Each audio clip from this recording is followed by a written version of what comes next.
জামাত ইসলামে এখানে আসা হচ্ছে, আমরা যতটুকু জেনেছি যে এই ইসলামী রাষ্ট্র পরিচালনা করার জন্য সেই 1941 সালে এই জামাত ইসলাম গঠন করা হয়েছিল।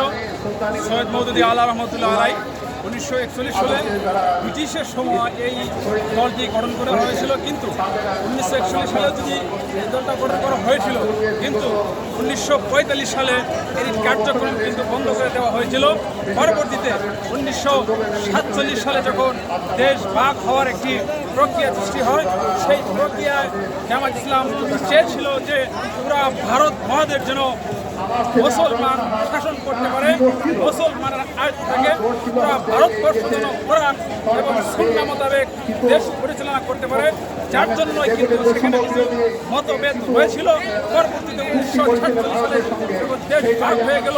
1948 সালে কিন্তু ইয়াহিয়া খানের নেতৃত্বে ইসলামের জন্মদাতা ছিলেন সৈয়দ মওদুদী আলা রহমতুল্লাহ আলাইকে গ্রেফতার করা হয়েছিল।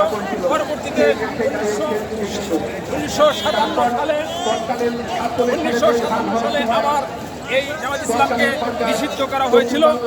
পরবর্তী আবার কিছু কার্যক্রম করার ক্ষমতা তারা পেয়েছিল।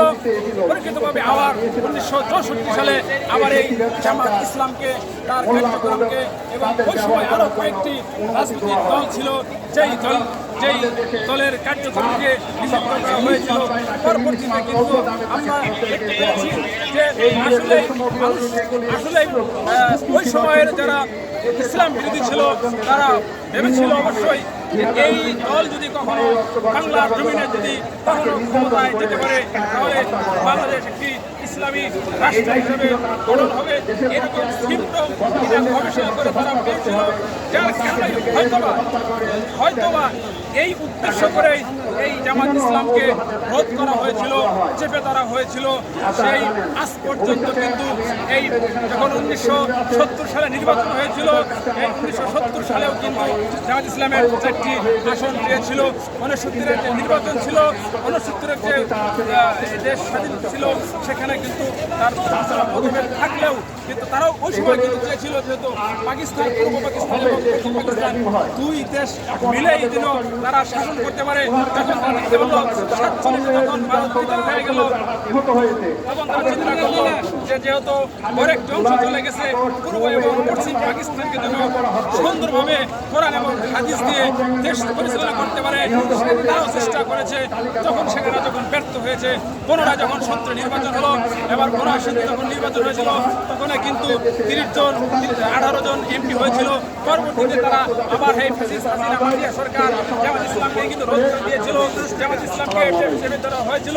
অবশেষে কিন্তু 2024 আমরা দেখতে পারলাম জামাত ইসলামের নিবন্ধন বাতিল করা হলো।